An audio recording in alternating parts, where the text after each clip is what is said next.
Admiral Markets, Market Pulse Weekly Update, number 2 for 13th of November 2024. It's great to be here with you all. Thank you for joining us for this evening. Thanks for the feedback from our first session last week. The Market Pulse is exactly that, okay? An opportunity for me to have a chat and a conversation with you and take the pulse of the markets, global markets, okay, in total, and also one or two of the local markets as well. Fabulous to have you all here. Really great to see people joining us.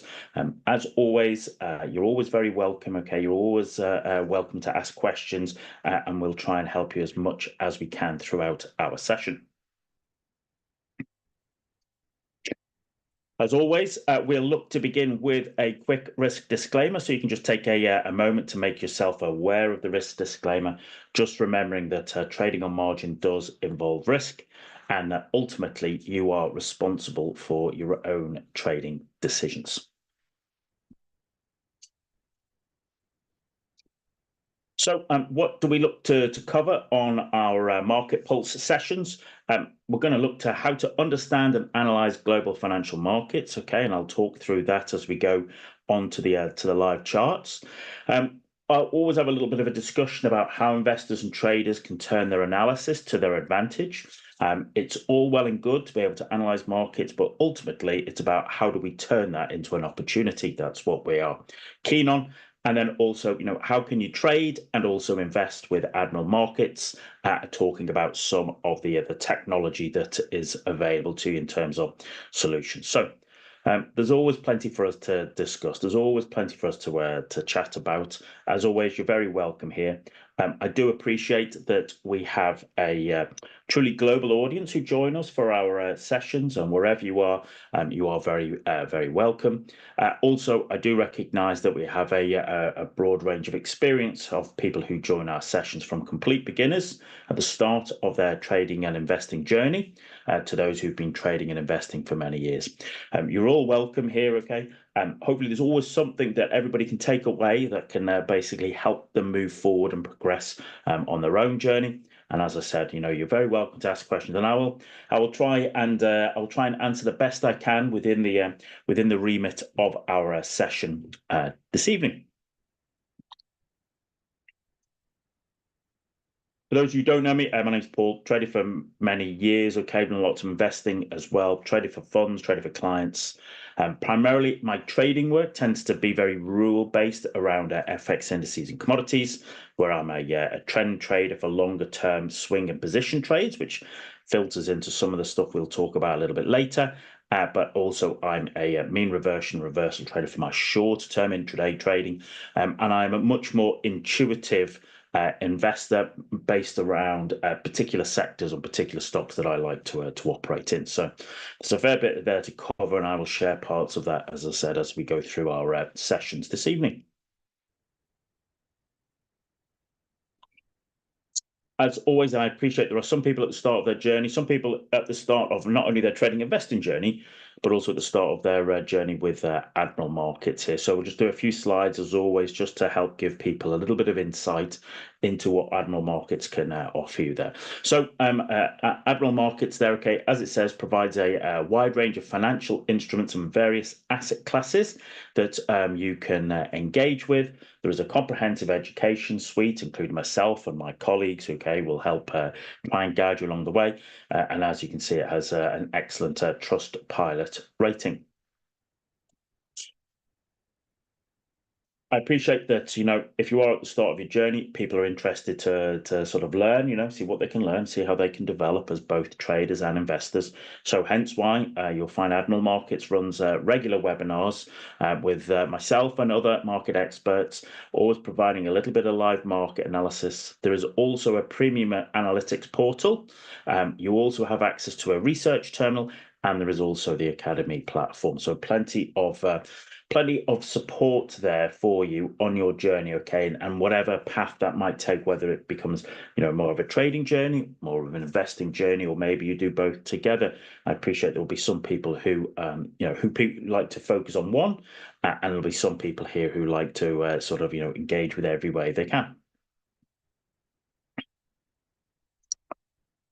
If you are looking more to sort of focus on trading, well, as it's you can see there's over 4,000 available instruments, okay, as FX and CFDs on commodities, indices, and stocks, giving you a very sophisticated trading environment, providing you with the opportunity to engage with markets using both MetaTrader 4 and MetaTrader 5, and also the Admiral Markets mobile app.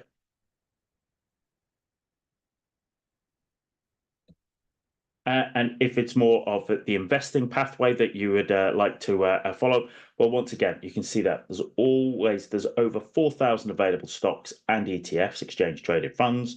You have the opportunity to do fractional investing. You can also do auto investing through the mobile app.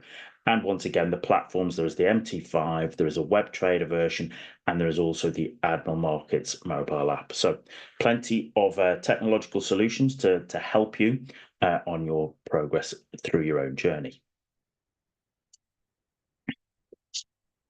And what we've developed, okay, over this year and going into next year is, as I said, there's a research terminal that is now available for both MT4 and MT5, and we'll have a little look at that later on. There's a web terminal version of MT5. There is also things like VPS is available, investing calculators. There is always a range of support, technological support that is being developed for you, and we'll make sure that we keep you abreast of the kind of latest developments here at Admiral Markets to help support you. Okay, so as I said, I appreciate there are some people who are at the start of their journey with us, and that's great. We want to basically help educate those people, but ultimately, we're here to look at the market pulse, especially during these rather eventful times. Okay, I think that's one way to describe it, and we'll talk more about that later. But as the slide says, all right, global financial developments affect every trader's and investor's strategy. We live in a very dynamic, fast-paced, fast-moving world where events can basically, not only occur, but also be reported on in almost near real time. And of course, that has impacts on both of us as both traders and investors. And what it says, as it says there, financial planning requires having the right type of information as well as the right timing when acting. And so this weekly webinar series is what we're going to use to focus on how to navigate through the global markets and filter some of the information that comes our way. So every week, we'll look at major themes affecting markets this week. And what I mean by here, this is a Wednesday evening, so we'll talk about sort of, events, okay, that, we're likely to see have an impact on markets from today, from this Wednesday to next Wednesday, all right? So we'll just focus on that. We'll do analysis of the major global markets, so hopefully I can just give you a little bit of insight into what is occurring and what you might want to sort of either add to a watch list or keep an eye on. And as always, we're happy to have discussions around about trading and investing. Our sessions are only supposed to be about 45 minutes long, so we have a little bit of a, there's a limitation there, okay? But, those of you who will have joined my previous webinars will know, I will always try and help support you as best as we can throughout our sessions. And then, as I said, we'll also always have a little chat about some of the technological solutions that are provided by Admiral Markets to you, with the overall aim to help educate and provide insight on markets and the way traders and investors can engage with them. So just here's a quick question for yourselves. For those of you who are joining us for the evening session here, what would you define yourself as? Would you define yourself as a trader? Would you define yourself as a long-term investor? Or maybe you define yourself as quite comfortable and happy to be both a trader and an investor. So, just very quickly in the chat box, just to give me an idea of who we have here this evening, just, if you can just basically put in the chat box, what do you think? How would you define yourself? All right. Are you solely in one camp, or do you appreciate the ability to operate as both an investor and a trader? So as I said myself, I'm both a trader and investor, and the way I do both is a little bit different. Okay, when I'm trader Paul. I am very, very rules driven. Okay, especially as I'm trading shorter time frames there. Okay, so I will do swing trading, some position trading, but also shorter time frame trading, and that I'm very, very rules based. Whereas in fact for my investing, I'm much more intuitive, and what I mean by that is that I'm just basically constantly open to ideas based upon the things I read, the analysis I do, the people I meet, and then basically we'll take that then through a little process to understand whether it's something that I would like to take a longer term investing position in. So I would consider myself more of a trader than an investor, but I'm able to do both. And so I'm curious to understand what other people's view are. So Peter, for example, says, he says he's both. All right. So thank you for that. Thank you for that, Peter. Okay. Yeah, as I said, it always helps to understand, okay, is what's doing. And Peter says, yeah, a lot of my investing is for dividends. Absolutely fantastic strategy. Okay. And what I'm always here to say is, I share my own thoughts and ideas, but in both trading and investing, there are many, many different ways that you can do it. And if there's any sort of guidance I could give, it's that it's about part of it is about finding the way that suits you the best. And really, the only way you do that is by coming to educational webinars, by actually engaging with markets, by keeping good records. Those of you who know me will know I'm always banging on about making sure you keep good records, making sure you analyze whether it's an investment, whether it's a trade, keeping the data from it, analyze it, and then just using that, okay, as the bedrock of you just getting better as both a trader and investor, as a business person, even really, from day after day, week after week, month after month. Thank you for that, Peter. I appreciate that. So let's have a little chat about some of the themes, okay, or some of the news that we are starting to see. So last week was our first session, and if those of you who joined us remember that, of course, the big major thing last week, and it is still this week, it was the case of the US election and Mr. Trump's clean sweep there of let's say the political system within the US. Ultimately, lots of people like to have opinions about politics, but ultimately we're traders and investors, okay? All we're looking to see really is how does it create an opportunity, okay? Does it create a threat or does it create an opportunity? I think, as I said last week, that regardless of your views of the individual, markets liked Mr. Trump, okay? And we saw that in terms of the way markets have reacted. And we will have a look at that in a moment when we switch across to the live charts. All right, that's what we will do. But it is about seeing, how that plays out. And as I said, what do we need to be doing as traders and investors? What can we take on board to try and understand, well, how do I turn this into an opportunity? So this week, what I've been looking at is, of course, is today, this afternoon, what we had was US CPI data, the inflation numbers. And the kind of interesting thing is that CPI numbers, okay, 6 months, a year ago, were keenly watched by every trader and investor. And they are still very, very important.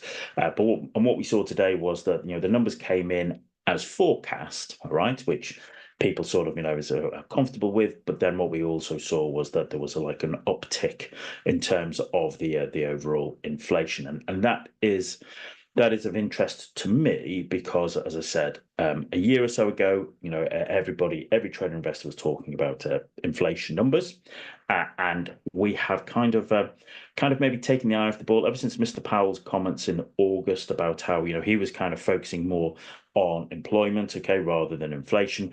Of course, markets have taken their focus off that, but that inflation story has not really gone away, and in fact, if anything, over the last couple of weeks, if you look at bonds, okay, and if you look at how elements of on a global basis, bonds, not just US Treasuries, but across the world, we have seen little bits of uptick there, okay, in terms of those in those numbers, and so that might have, well, in fact, it will have an impact on Mr. Trump, okay, and his initial sort of first few months in office. So those US CPI numbers, they were interesting, okay. They are certainly something to keep an eye on. even if media is not as excited about them as they were a year ago. But that is, of course, very important. Tomorrow we have the next version, okay, PPI, okay, rather than CPI.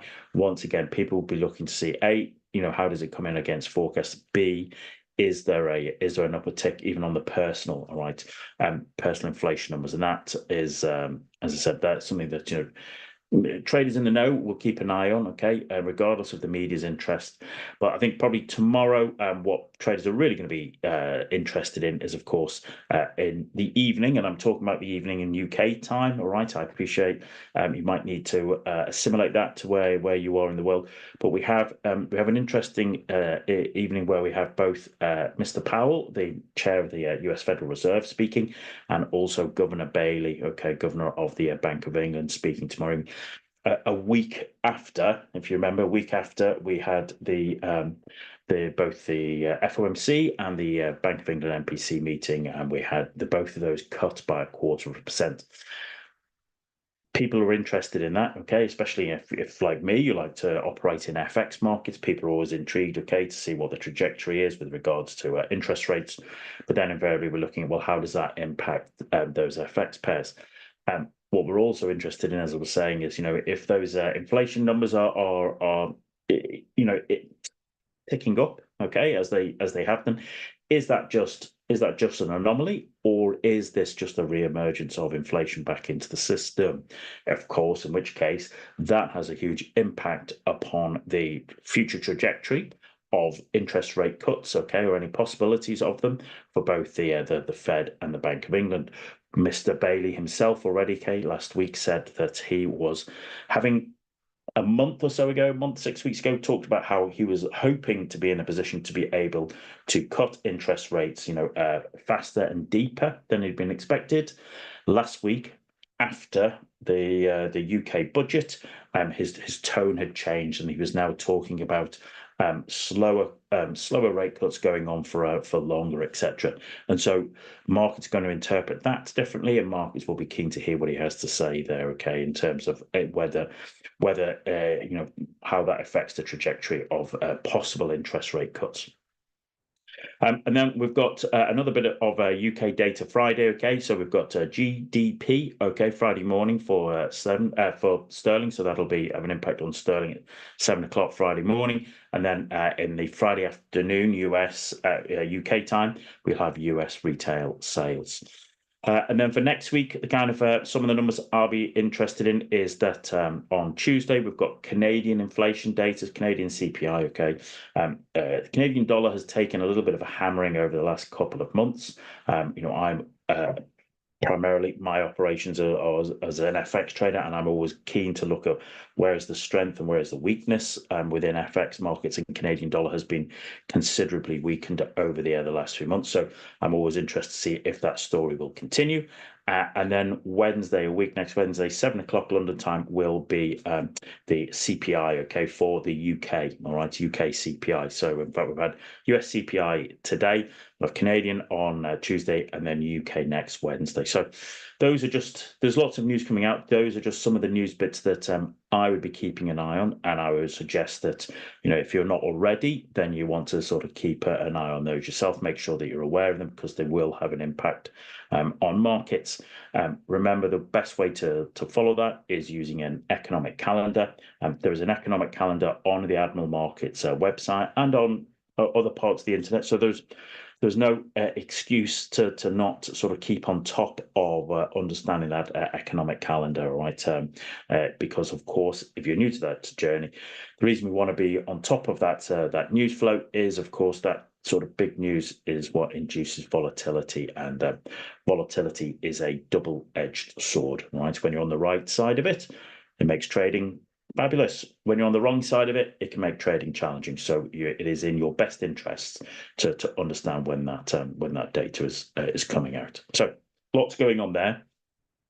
Let's look at switching across and having a look at the actual live markets, okay, and seeing what that's actually telling us here at the moment.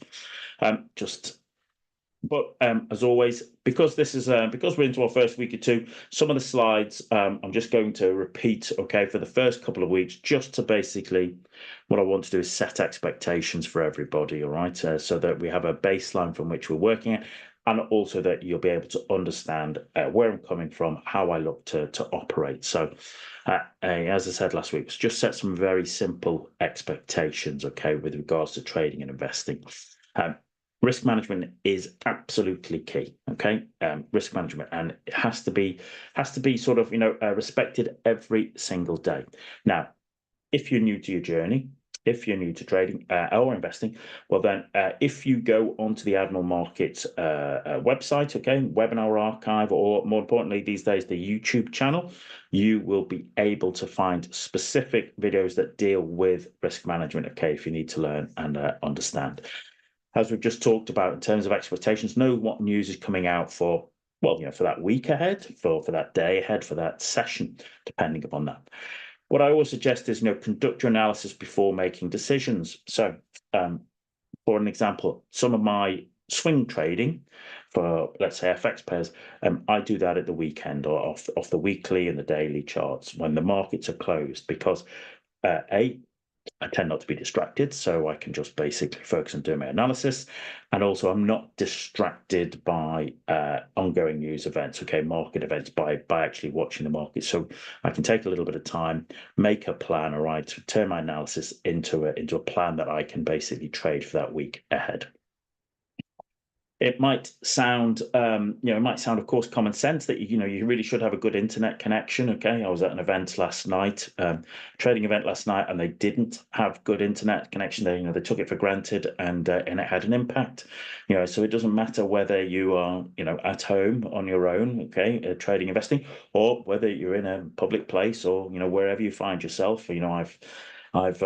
I've traded off the top of hillsides in Cornwall, okay, because I had to. But there's a long story there. What I mean is, just make sure you have good internet connection, okay. You owe that to yourself. And as always, make sure that you are rested and prepared for the session, especially if you're going to be trading. Right, make sure you're rested and prepared. And remember, just as a line for long-term trading investing, we are looking to be long-only buyers, okay? So trading side, we can be both bulls and bears, we can be long and short, but for our long-term position trading and investing, we're looking to be long-only buyers. And as we go onto the charts, I'll show you how we can manage that. And also, again, in setting expectations, okay, just to begin with, so people can understand, is that when you see my charts, they're pretty similar, and I like to keep them relatively simple. You will see me. Let's bring up the old drawing tool here to help us. You will see that I have, blue bullish candles, red bearish candles, or it might be green bullish candles, okay? But what we'll see is, a 20 simple moving average is my blue moving average. I'll have a red 50 period moving average, which I tend to use as an indication of fair value. That's what I look at. And then I have a green 200 period moving average, which is a bit of a self-fulfilling prophecy, and it looks at kind of longer term trends. And then I also have fractals here, okay, which you can see up fractals and down fractals there, okay, which are available on both MT4, MT5 platforms as well. And I'll show you as a quick reminder when we get to it. So that's how I like to have my charts. I will also draw in levels of support, resistance, significant big numbers, etc. So I'll have them on there, start doing from the monthly, the weekly to daily, just to give me an idea of where those big significant levels are. So as I said, we're starting out just so as, do it for the first few weeks until people get an idea of understand, exactly how I am describing markets in relation to, and hopefully that can help you understand that yourselves. So just a reminder as well, though, because I appreciate some people will understand the sort of trading side, but they may not necessarily fully understand what Admiral Markets offers in terms of investing. So you can basically invest in UK FTSE stocks and UK ETFs. And I always try to confirm this, is that remember, just because it's an ETF in the UK doesn't mean it is an ETF of the UK. Okay, it might possibly be an ETF of the American S&P 500. All right, so just be aware of what you're actually particularly looking at there. You also have Admiral Market Research Terminal, okay, access to.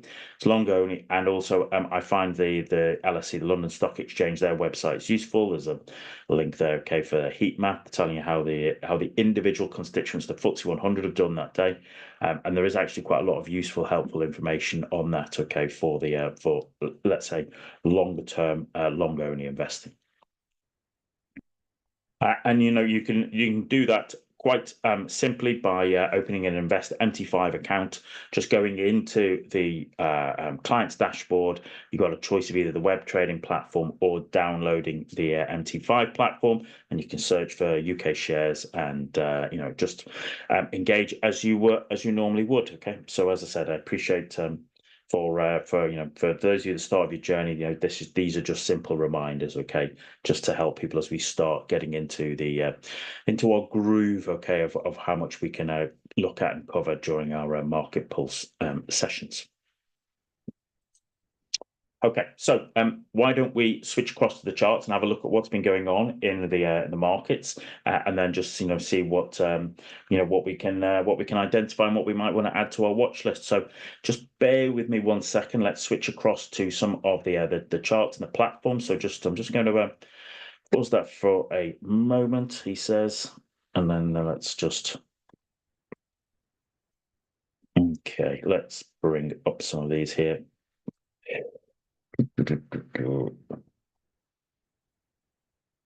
Okay, so I'm hoping that you can. I'm hoping that you can still see and hear. Okay, myself, and let's just clear this one up a little bit. Okay, so this is a profile. Okay, and this is a simple profile that I have on my I have both here. This is both the. Well, it uses both the Admiral's MT4 platform and the Admiral's MT5 Invest platform. So you'll see me move between each other. In terms of the charts, there's not massive difference, okay, in charting, okay. The MT5 is better for in terms of the ability to engage with markets, but in terms of the charting is quite similar. And really, what we're here interested in at the moment is looking at, right, well, what are the global markets telling us at this particular moment? So, as I said, this is a bit of a profile here. Let's start with let's get the old drawing tool up and talk a little bit about some of the markets we have here. So what I've got here, this is a Dow Jones 30 here, NASDAQ, the DAX, okay, S&P 500, and then gold and crude oil there, okay, and euro dollar. But I think we'll look at euro dollar through the prism of the dollar index. So what we'll do is we'll have a look at the global markets, and we'll have a look at the dollar, okay. We'll have a look at sterling, and then also we'll have a little look at UK stocks as well. So try and cover as much as I possibly can, okay, into that, and we'll work with that. But there should be plenty there for us to look at and talk about, okay, in our sessions. So let's start with the Dow. All right. So Dow Jones 30, as I said. I would normally start on the monthly chart, okay, and draw in lines of support resistance, but which is all well and good. But of course, what you can probably sort of see is how we have been pushing to new all-time highs certainly in the Dow, etc. And if we look here, this is November's candle. Now, just remember this. We're only coming into 2 weeks into halfway through November, so things can turn around. But if I go down to the weekly chart, we can see last week, okay, that was last week post-election.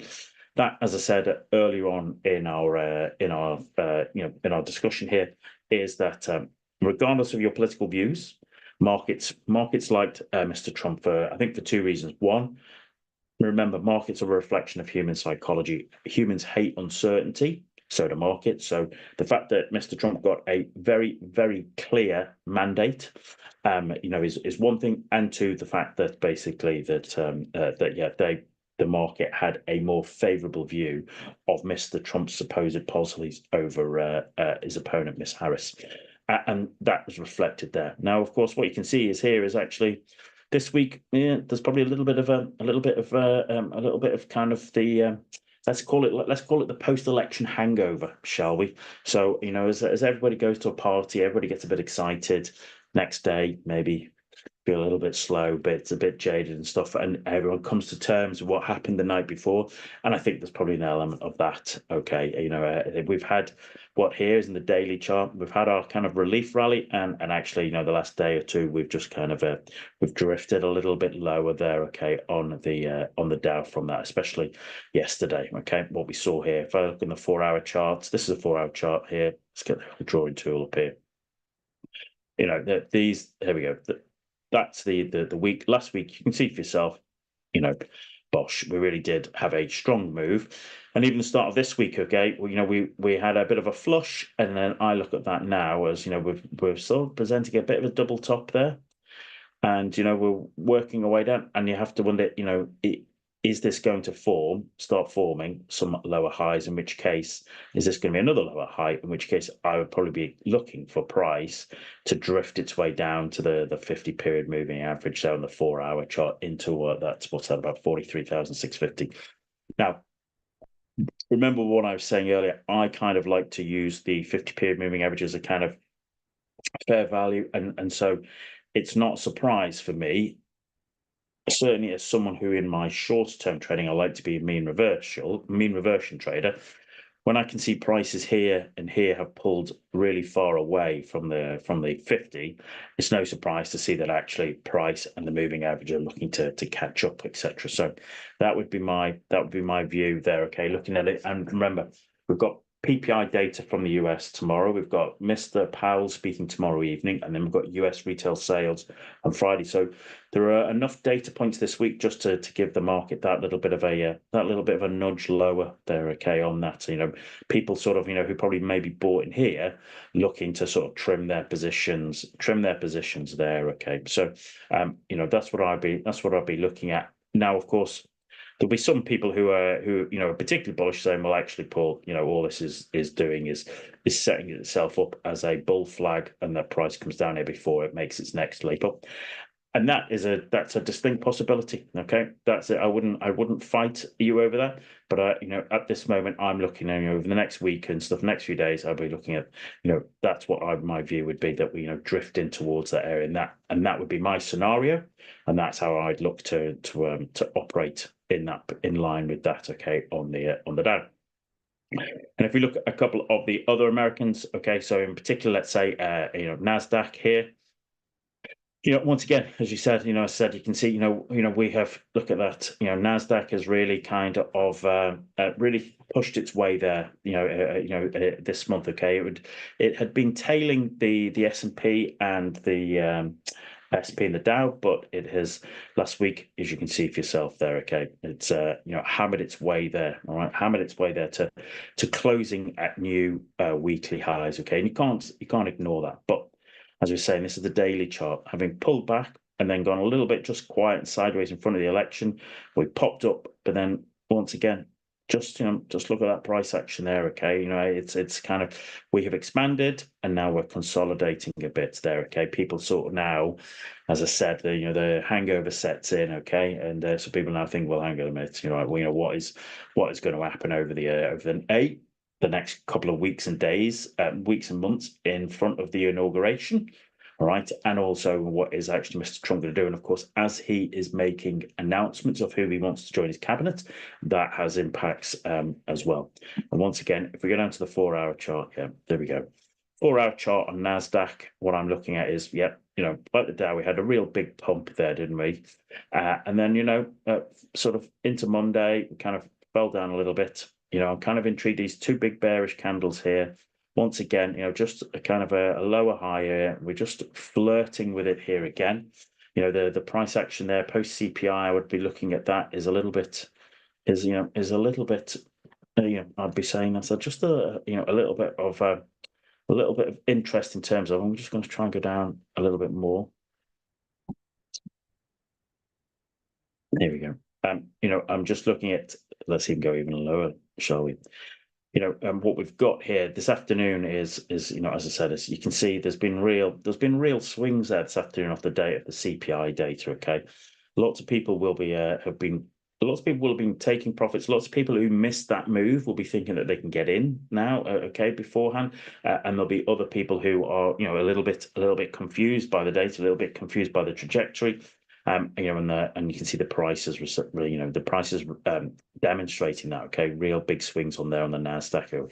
We'll also have a little bit of specific earnings data and a little bit of data on some of their particular tech stocks. But you can see for yourself there. There's just real swings there, and I think for Nasdaq in particular, we will definitely be interested to see what Mr. Powell has got to say for himself tomorrow afternoon. But I would still be looking at in the same way as the Dow. Whereas the Dow would be quite bearish on, I would be maybe Nasdaq holds up, but I would still probably be on kind of for the rest of the week. I would probably be bearish. Okay, for that would be my view. And once again, just looking for it maybe to drift back towards maybe the 21,000 level. That's what I'd be looking at on Nasdaq.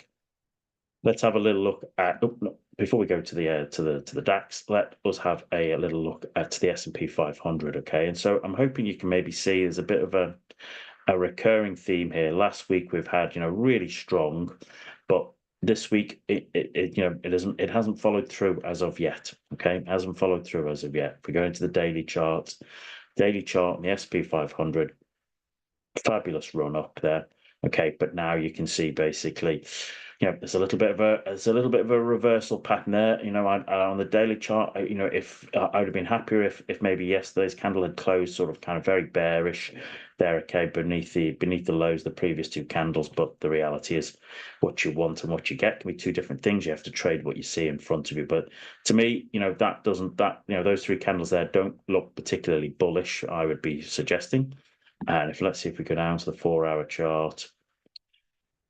Yeah, it kind of looks like it's following the Nasdaq, and this is probably we've looked at Dow, looked at Nasdaq, looked at S&P.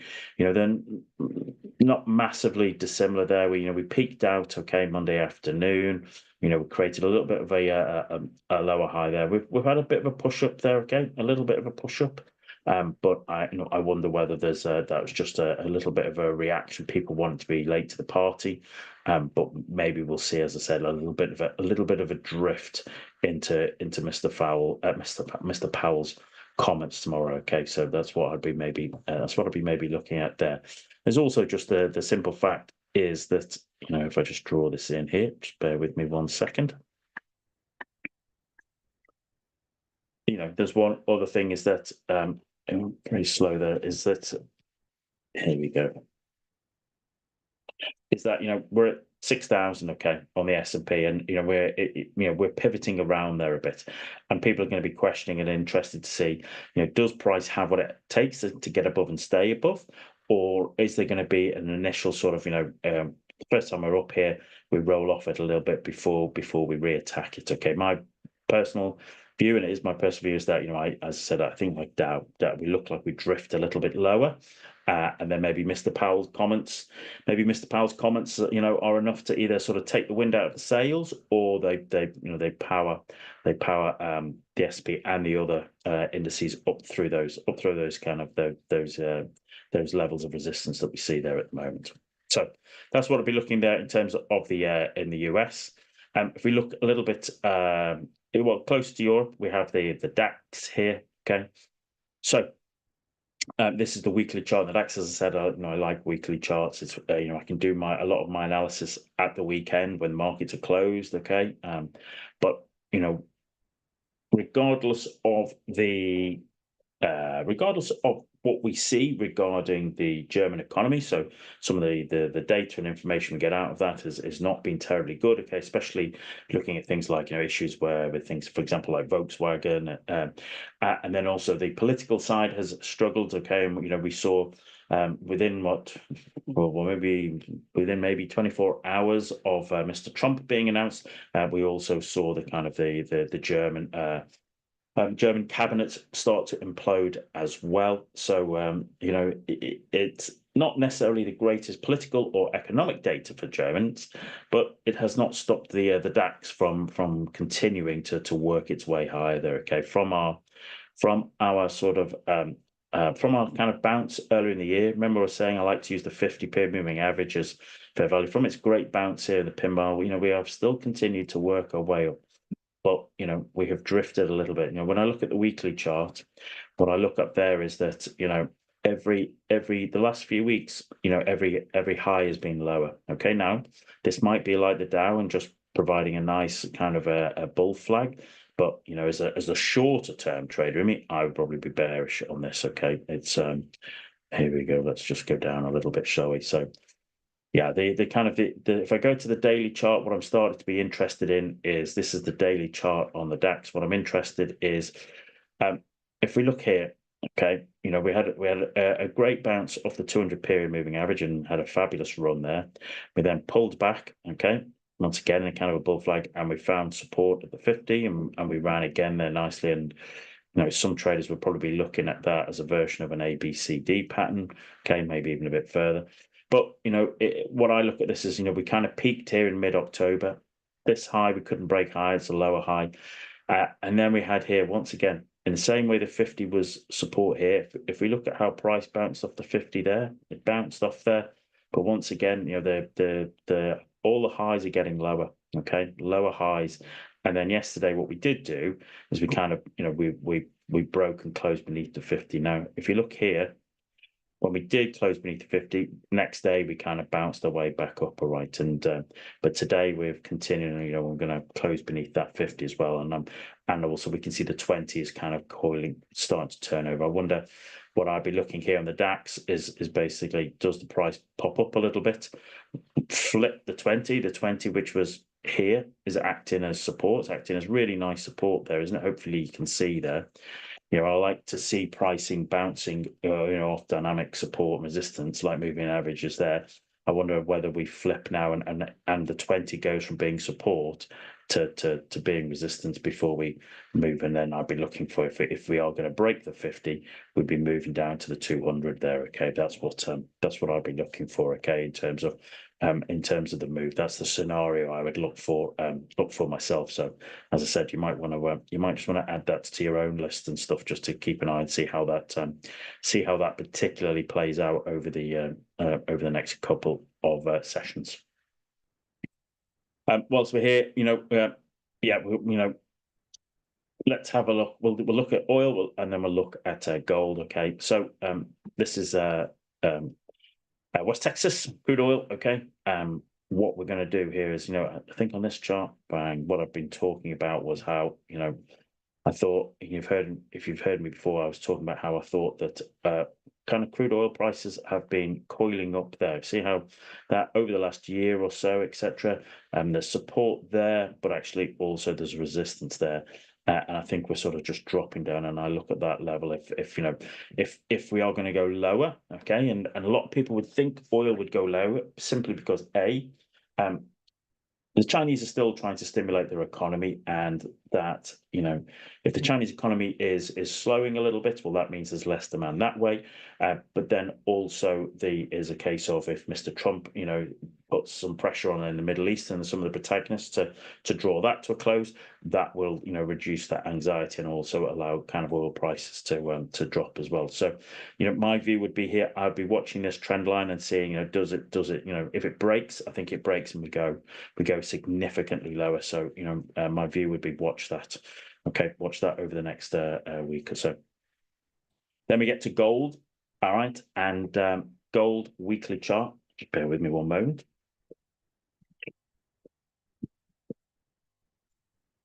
Excuse me, just keep myself being able to chat. Listen, gold on the weekly chart has been a fantastic trend, hasn't it? Fantastic trend, okay? Really, absolutely super run, okay? And, if you've been trading that long, well done, fair play to you, well done.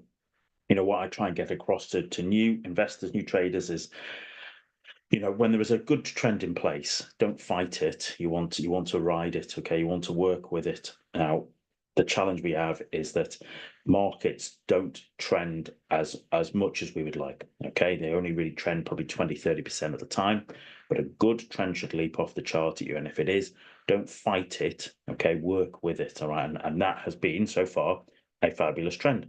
But as showing my age, okay, showing my vintage, as the Liverpool band Echo and the Bunnymen sang in the 1980s.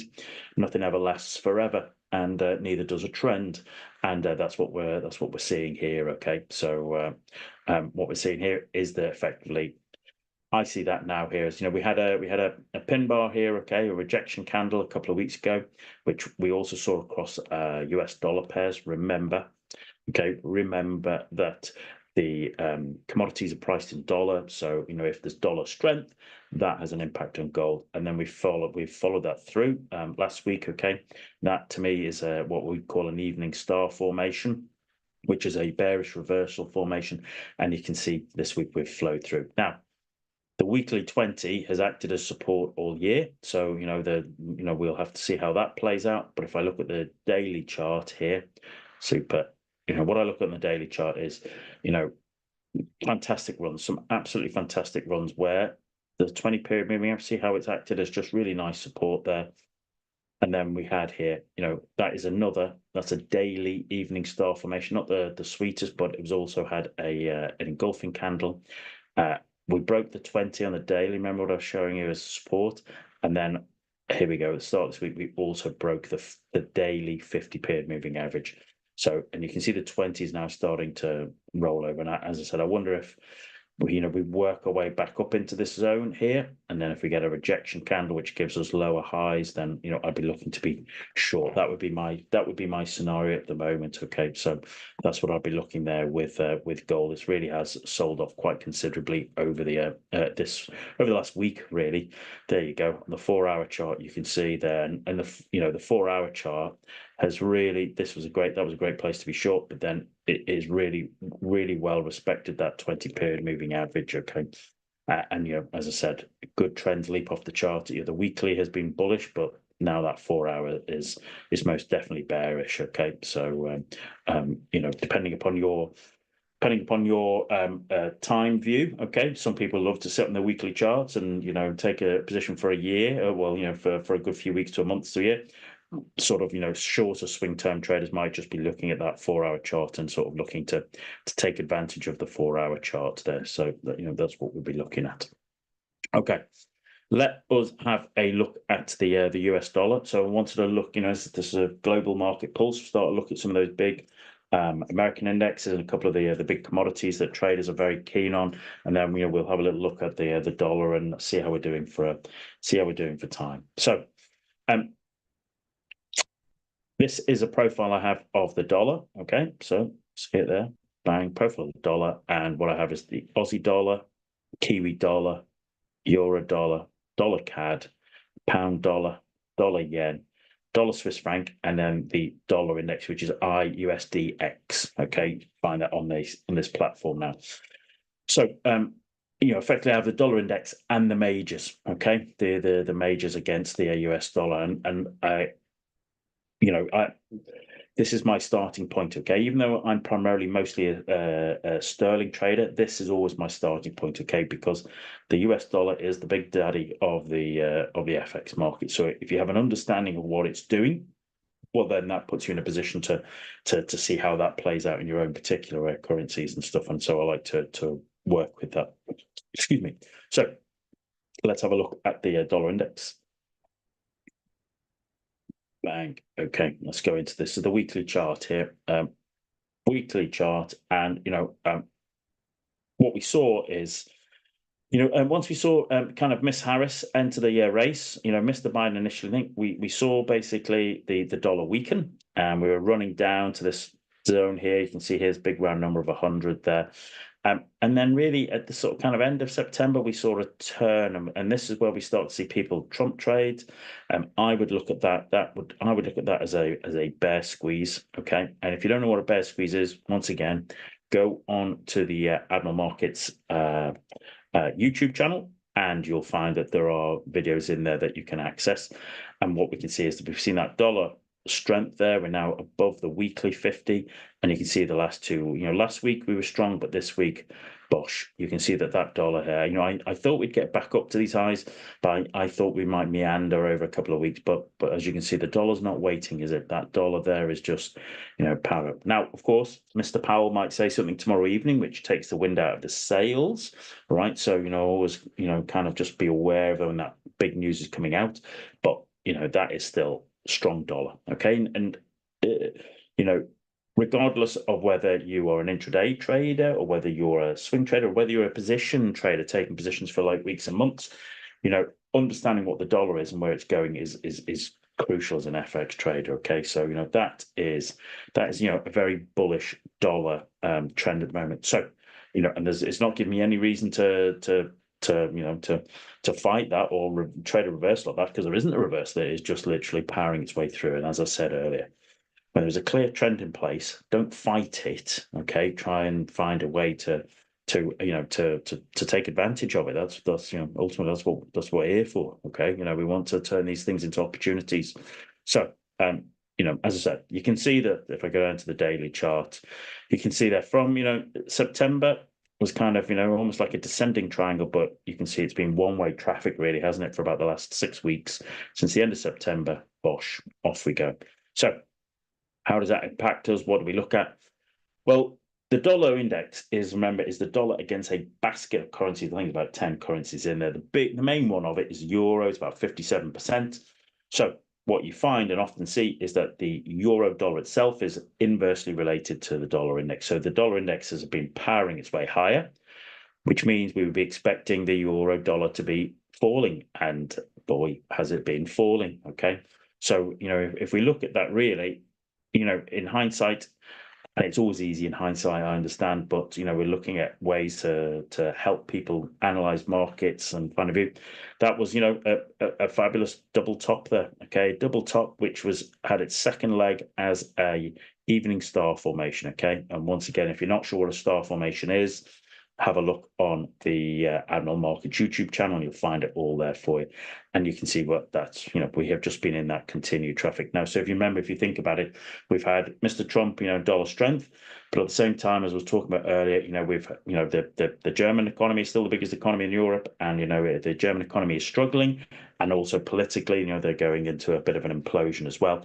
So in terms of, if you think about it in terms of global investors, where would you have more confidence? Okay, would you have more confidence placing your capital in America, or would you have more confidence placing your capital in Europe?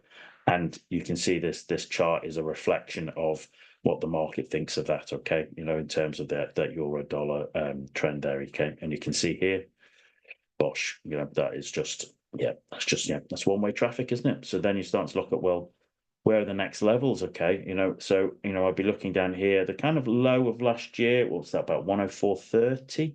So you'd be looking at, we have already gone through the low of this year. Here we've gone through it.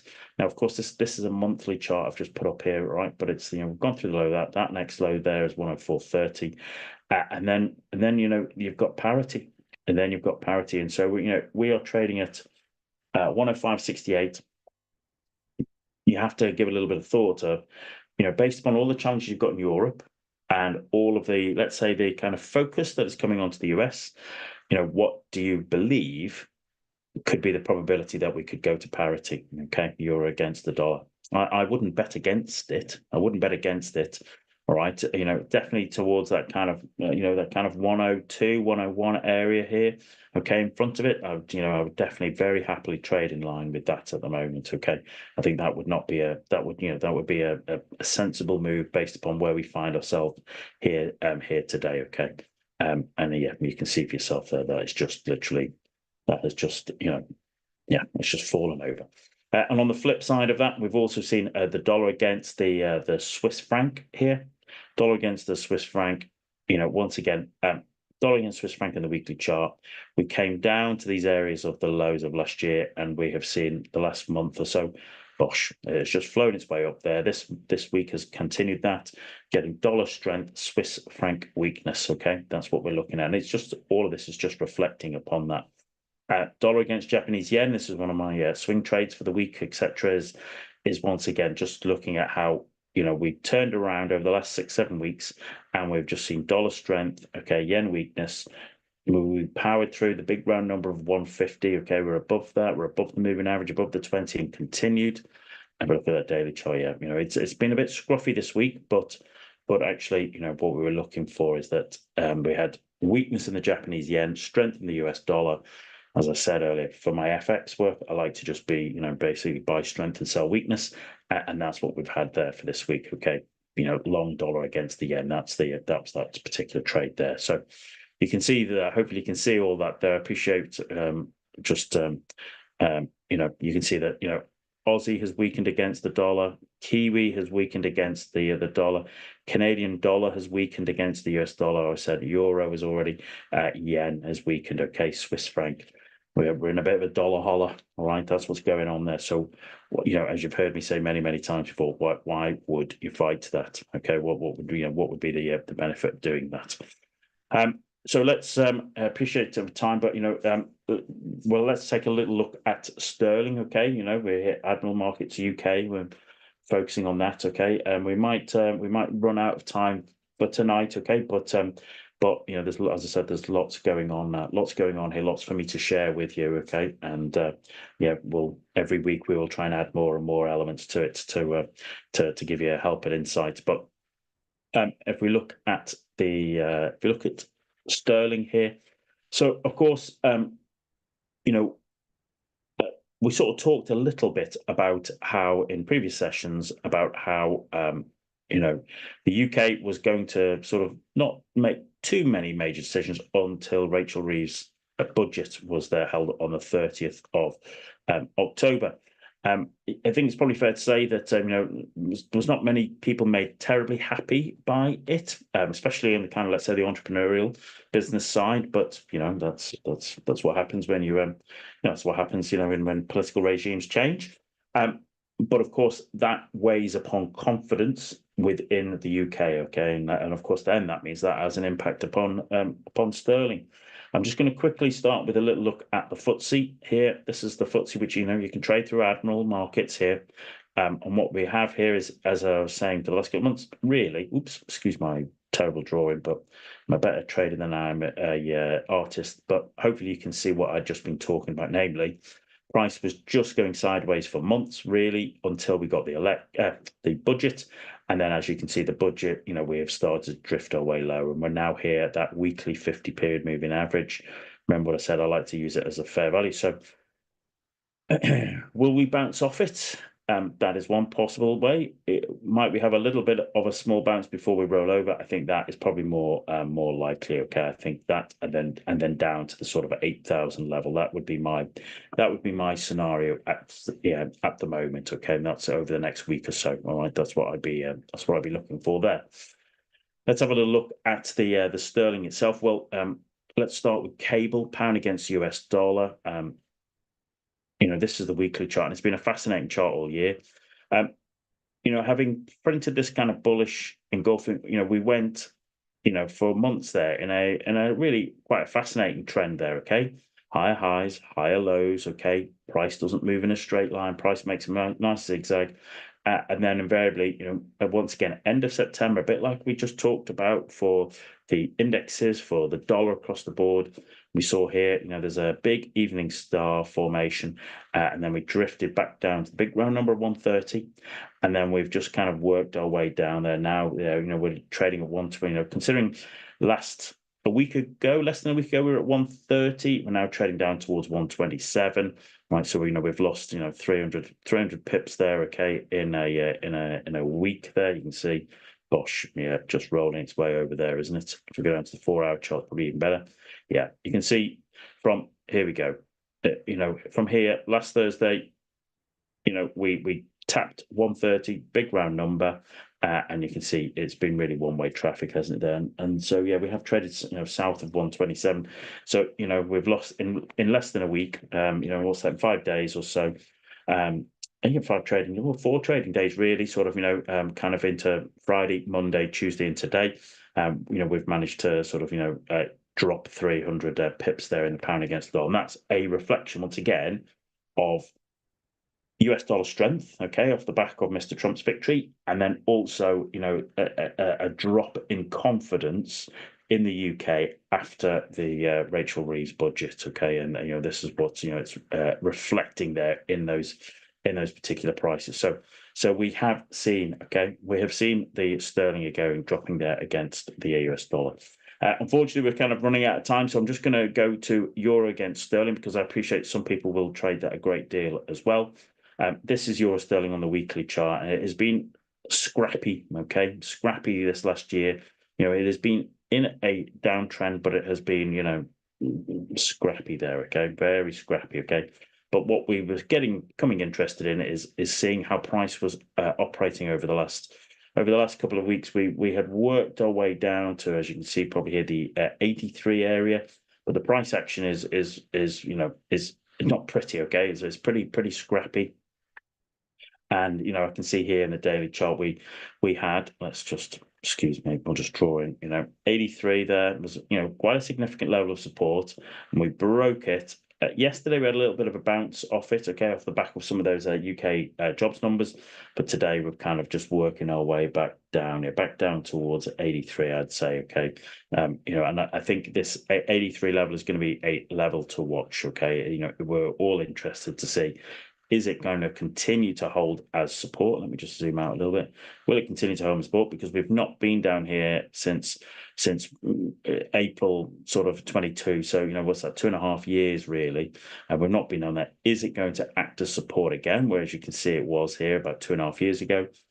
In which case I'd be looking for a move back towards the weekly 50, or does it just continue? Okay, do we get more malaise and more challenges in Europe, okay, or will they be in the UK? I think it's going to be a little bit of a scrappy fight for the last few weeks of the year.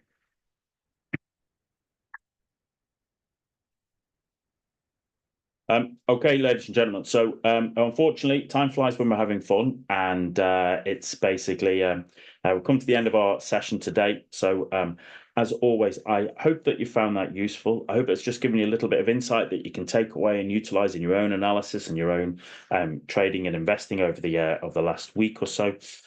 As always, okay, I wish you the best of success in your trading investing. I hope you'll join us next Wednesday, okay, and we'll try and add in more, okay, as we make the most of our session together. We'll have a little look at UK investing as well, UK the Admiral Markets investing MT5 and research terminal. But there's lots going on at the moment in the world, so lots for me to share and talk about. Thanks very much for joining us. Okay, have a fabulous week, and I look forward to speaking to you soon, everybody. Take care. Many thanks.